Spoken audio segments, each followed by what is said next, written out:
সংবাদ শিরোনাম আয়োজিত যা দেখছি তাই বলছি। চোখ রাখুন, সাথে থাকুন। Powered by Misbah agro product, Arambagh, Hooghly. বলে কিনা মা মাটি মানুষের সরকার, মানে মানুষের পাশে সব সময় থেকেছে তারা। এই তো ভোটের প্রচারে গিয়েও বারবার তৃণমূল কংগ্রেসের নেতা, মন্ত্রী, বিধায়ক, সাংসদ সবাই বক্তব্য রাখতে গিয়ে উদাহরণ টেনে বলতেন তারা বছরভর মানুষের পাশে থেকেছেন।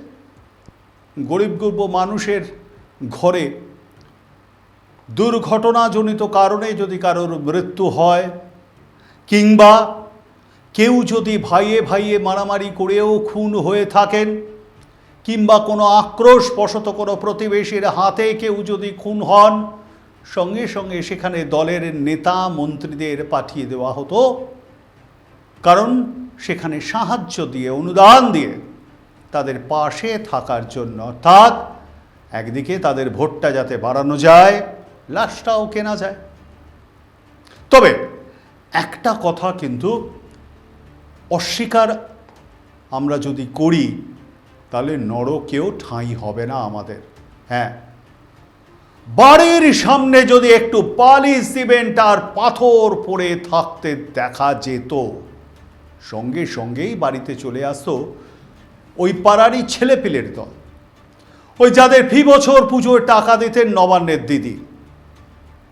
তারা আগেও দিতেন, খেলাধুলোয় উন্নতি করবার জন্য ক্লাবগুলিকে টাকা দেওয়া হতো। কিন্তু এই করোনাটা সব কেমন যেন ওলটপালট করে দিল। ওই যে দেবাংশু গান বেঁধেছিল, খেলা হবে, খেলা হবে, খেলা হবে। গতবারের নির্বাচনে একটা ভাঙা পা নিয়ে স্টেজ থেকে দলের কর্মী সদস্যদের উদ্দেশ্যে বা জনতার উদ্দেশ্যে, উপস্থিত দর্শকদের উদ্দেশ্যে ফুটবল ছুড়ে দিতেন দিদি। সেই সব খেলার ফলাফল সেই সময় সেভাবে না বেরোলেও এবার কিন্তু আসতে শুরু করে দিয়েছে। রাজ্যে পালা বদলের পর একে একে প্রাক্তন বিধায়ক ও নেতাদের নানান রকম খেলার ফল সামনে আসছে। যেমন সোমবার এলো রাতের বেলা দেবপ্রসাদের বাড়িতে স্থানীয়দের ব্যাপক ভিড়। এলাকায় তৈরি হলো উত্তেজনা। ঘটনাকে কেন্দ্র করে শুরু হয়ে গেল রাজনৈতিক তরজা। কালনার প্রাক্তন তৃণমূল কংগ্রেসের বিধায়ক দেবপ্রসাদ বাগ, হ্যাঁ তার কথাই বলছি, নাদনঘাট থানার পুলিশ আর কেন্দ্রীয় বাহিনী রাত্রিবেলা একেবারে দেবপ্রসাদ বাবুর বাড়ি ঘিরে তল্লাশি। বলুন, রাত্রিবেলা কোথায় নেতা, একটা মান্যগণ্য ব্যক্তি ঘুমোবেন, রেস্ট নেবেন, তা না, যত পুলিশের উৎপাত, সঙ্গে আবার কেন্দ্রীয় বাহিনী। আসলে তার দুদিন আগে গ্রেপ্তার হওয়া কালনা ২ নম্বর ব্লকের সভাপতি প্রণব রায়, তাকে সঙ্গে নিয়েই বিধায়কের এই বাড়িতে আসে পুলিশ। তবে গৃহকর্তা দেবপ্রসাদ বাবু সেই সময় বাড়িতে ছিলেন না বলে জানা গিয়েছিল। অন্তত বাড়ির তরফ থেকে এরকম দাবি করা হয়েছিল। তা দেবপ্রসাদ বাবুর বিরুদ্ধে কি অভিযোগ? না, সরকারি সম্পত্তি নিজের বাড়িতে রেখে দিয়েছিলেন। ত্রাণ সামগ্রী থেকে শুরু করে তরুণ তরুণীদের দেওয়ার জন্য খেলার নানান সরঞ্জাম সব কিছু বাড়িতে জড়ো করেছিলেন প্রাক্তন এই বিধায়ক। আসলে তিনি ভেবেছিলেন সময় সময় সেই খেলার সরঞ্জামগুলো বার করে খেলা হবে করবেন। পুলিশ সূত্রের খবর, সরকারি ত্রাণ সামগ্রী বন্টন না করে ব্যক্তিগতভাবে মজুত করে রাখার অভিযোগের ভিত্তিতে দেবপ্রসাদ বাবুর বিরুদ্ধে সেদিন এই তল্লাশি অভিযান। তা ওই সামগ্রী কি উদ্দেশ্যে বাড়িতে রাখা হয়েছিল, অন্য কোনো যোগসূত্র রয়েছে কিনা তা খতিয়ে দেখতে আপাতত জিজ্ঞাসাবাদ করা হচ্ছে কালনা বিধানসভা কেন্দ্রের প্রাক্তন এই বিধায়ককে। দীর্ঘদিন ধরেই এই দেবপ্রসাদ বাগের বিরুদ্ধে একটা অসন্তোষ তৈরি হয়েছিল, স্থানীয় মানুষজন তাই বলছেন। সেই সময় বিধায়কের জীবনযাত্রা, তার সম্পত্তি ইত্যাদি নিয়ে নানান প্রশ্ন ঘুরপাক খেত। কিন্তু ঘুরপাক খেলেও রাজনৈতিক যে পরিস্থিতি ছিল সেই পরিস্থিতির কারণে প্রকাশ্যে এই নিয়ে কেউ মুখ খুলতেন না। কে খুলবে? খুললেই তো বিপদ। কিন্তু রাজ্য রাজনীতিতে যে সময় পালা বদল হলো, তারপরে এই বাবু দেবপ্রসাদ বাগের বিরুদ্ধে ব্যাপক দুর্নীতির অভিযোগ সামনে নিয়ে আসেন এলাকাবাসী।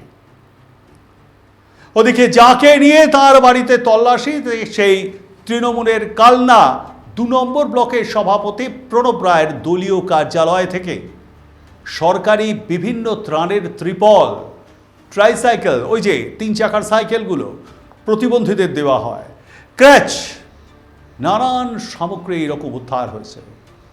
চুরি, প্রতারণা এবং অপরাধমূলক ষড়যন্ত্রের অভিযোগে তাকে গ্রেপ্তার করে কালনা থানার পুলিশ। সোমবারই প্রণব বাবুকে কালনার ACJM আদালতে হাজির করানো হয়। পুলিশ 7 দিনের হেফাজত চেয়েছিল, কিন্তু বিচারক তাকে 5 দিনের পুলিশ হেফাজত মঞ্জুর করে। আর এই মঞ্জুর করবার পরই সেই রাতেই প্রণব বাবুকে নিয়ে দেবপ্রসাদ বাবুকে তার বাড়িতে তল্লাশি। বুঝুন, যেন কাঁটা দিয়ে কাঁটা তোলা। এর আগে গত 31শে মে তোলাবাজি এবং হুমকি দেওয়ার অভিযোগে বর্ধমান পূর্বের প্রাক্তন তৃণমূল কংগ্রেসের বিধায়ক খোকন দাসকে উত্তরপ্রদেশের প্রয়াগরাজ থেকে গ্রেপ্তার করে পুলিশ। তারপর তাকে এই রাজ্যে আনার প্রক্রিয়াও শুরু হয়। এই পূর্ব বর্ধমানেরই পূর্বস্থলী উত্তরের প্রাক্তন বিধায়ক তপন চট্টোপাধ্যায়, তাকেও গ্রেপ্তার করা হয়েছে। ত্রাণ সামগ্রী চুরির অভিযোগ উঠেছে তাঁর বিরুদ্ধেও। তপনের বাড়িতে তল্লাশি চালিয়ে উদ্ধার হয় ত্রিপল সহ প্রচুর পরিমাণ ত্রাণ সামগ্রী। এছাড়াও এই জেলার আরও 2 তৃণমূল নেতাকে 100 দিনের কাজের টাকা আত্মসাতের অভিযোগে গ্রেপ্তার করে পুলিশ।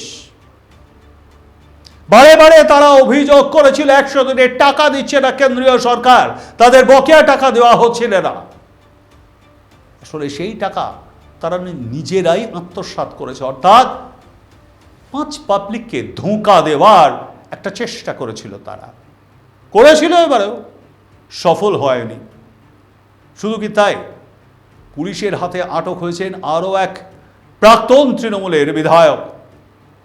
কাটোয়ার প্রাক্তন এই তৃণমূল কংগ্রেসের বিধায়ক আবার পূর্ব বর্ধমান জেলা তৃণমূল কংগ্রেসের সভাপতি রবীন্দ্রনাথ বাবু, রবীন্দ্রনাথ চট্টোপাধ্যায় দলীয় কার্যালয় থেকে ত্রাণ সামগ্রী পাচারের অভিযোগে বিক্ষোভের মুখে পড়েন এই প্রবীণ নেতা।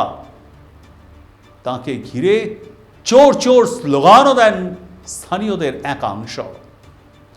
পরে অবশ্য পুলিশের হাতে আটক হন তৃণমূলের প্রাক্তন এই বিধায়ক। অসুস্থ হয়ে পড়েন তিনি। তৃণমূলের জেলা সভাপতিকে হাসপাতালে ভর্তি করানো হয়েছে। আসলে যত দিন যাচ্ছে, আগের সরকারের আমলে ক্ষমতাসীন দলের বিরুদ্ধে লুটপাটের যে ছবি সামনে আসছে তাতে শিউরে ওঠার মতোই। সোশ্যাল মিডিয়ার দৌলতে কুকুর, বিড়াল, খরগোশ, গিনিপিগ তাদেরকে খাওয়ানো বা তাদেরকে বাড়িতে পোষার ছবি আমরা অহরহ দেখি। বিদেশি ছবি বা ওই ন্যাশনাল জিওগ্রাফিক চ্যানেলে সিংহ বা ডলফিনকে খাওয়ানো, তাদের সঙ্গে খেলাধুলার ছবিও আমাদের চোখে পড়ে। কিন্তু উই পোকাকে খাওয়ানো দেখেননি তো? দেখেছেন? একটু মনে করে দেখুন, সুরেন্দ্রনাথ কলেজ থেকে যে টাকা উদ্ধার হয়েছিল 50 লাখ কি 60 লাখ টাকা, সেই টাকার একটা বিরাট অংশ উই পোকা খেয়েছে। তাহলে কি উই পোকাকে টাকা খাওয়ানো হলো না? আমরা দেখেছি ধান চাষের জমিতে মাটি খুঁড়ে টাকা কিংবা আগ্নেয়াস্ত্র লুকিয়ে রাখার ঘটনা। দেখলাম মানুষের ত্রাণের জিনিস লুট করে লুকিয়ে রাখার ঘটনা। জানি না আরও কত কি যে দেখব আর তা তুলে ধরব আপনাদের সামনে। সবই তাঁর অনুপ্রেরণা, না কি বলেন আপনারা? কেমন লাগছে আমাদের এই অনুষ্ঠান? অবশ্যই কমেন্ট বক্সে লিখতে ভুলবেন না। ভালো লাগলে প্লিজ লাইক, শেয়ার আর সাবস্ক্রাইব করুন। আজ এ পর্যন্তই। দেখতে থাকুন সংবাদ শিরোনাম। নমস্কার। এ মার্ট, গোবিন্দপুর, দাঁতপুর, হুগলি ও কলেজ মোড়, ধনিয়াখালী, হুগলি। শপিং এর স্টাইল, দামে স্মাইল। একই ছাদের তলায় বড় থেকে ছোটদের পোশাক ও অন্যান্য সামগ্রী সুলভ মূল্যে পেতে আজই যোগাযোগ করুন 9892628243 এই নম্বরে। হুগলি ডানকুনি হোটেল রোদ্দুর রয়েছে এসি রুম, ব্যানকুয়েট হল, সুইমিং পুল আর সেলফি পয়েন্ট। এখানেই শেষ নয়, জন্মদিন অ্যানিভার্সারির জন্য বিশেষ আয়োজন, সাথে রয়েছে দাওয়াতের স্পেশাল বিরিয়ানি। তাই দেরি না করে এখনই যোগাযোগ করুন 9330327155 নম্বরে অথবা 933208074441 নম্বরে।